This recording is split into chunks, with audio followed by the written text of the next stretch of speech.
Ma'am, nabanggit niyo yung SALN ano, na una po sa mga requirement nga ng mga nasa gobyerno, pati ho kayo sa mga bagong Opo, halal, ano, automatic yan. Every year, kinakailangan mo maghain din nito.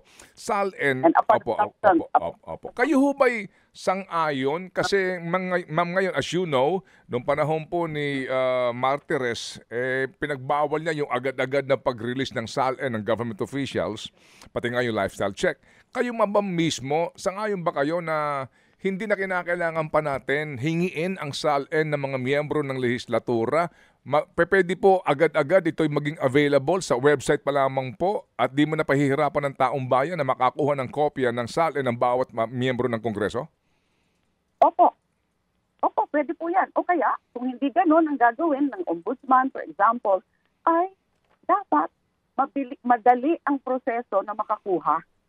So hindi po ako sang-ayon doon na kasi may mga ganun mga sinasabi former Ombudsman Martires na naging stricto siya dyan because ang kanyang dahilan is that nagiging ano daw yon parang sort of harassment minsan sa mga politiko na ginagamit yung SALN issue para siraan yung kalaban, for example, sa politiko. Pero sa pangkalahatan, national interest will be served kapag very transparent ang gobyerno.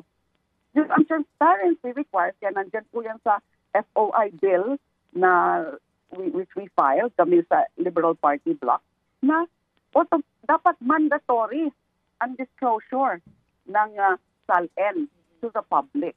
Now, maganda kung talagang meron ng website na pinapublish na kaagad by the appropriate agency like Ombudsman, o kaya kung ayaw nilang i-publish kaagad yan, then make the process of obtaining the SALN by a requesting party, by a citizen, easier.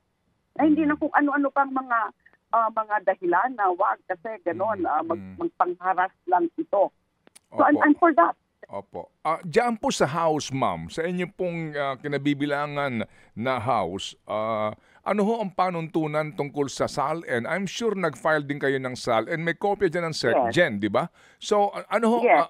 ano ang pwede ho ninyong magawa dyan para magsimula sa inyo ang transparency? Hindi na kami mahirapan na hingiin po ang SALN ng bawat miyembro. Okay, we can always make a policy through the House leadership, make a policy directing the Secretary General to disclose, to have really a website for the disclosure of the SALN. Pwede po yan i-consider. O kaya kasi yung pag-file nga ng SALN sa Secretary General ay kailangan din ito na kailangan yung nasi-share din yan sa ibang relevant agencies like the Office of the Ombudsman. Kasi that's really part of transparency. Pwede rin magkaroon ng batas para gawin talaga yan mandatory. In fact, as I said, nasa FOI bill po namin yan, Freedom of Information Bill, mandatory disclosure of SALNs of all public officials and employees. At dapat manguna talaga dyan yung Kongreso, both houses, and also even the President himself. Yung pinanukala naman, yung pinoint out ni Senator Risa Hontiveros, na dahil nga nakikita naman natin na inaatupag na ng Pangulo, PBBM, yung issue ng corruption, lalo na dyan sa flood control, kaya in-announce nga ng Palasyo na may lifestyle check. And so, let's start with the highest officials, including yung pag-disclose ng SALN. Kasi remember, yung dating Pangulo, ayaw niya talagang ipapublish yung kanyang SALN. In fact, somebody filed a case, if I'm not mistaken, before the Supreme Court.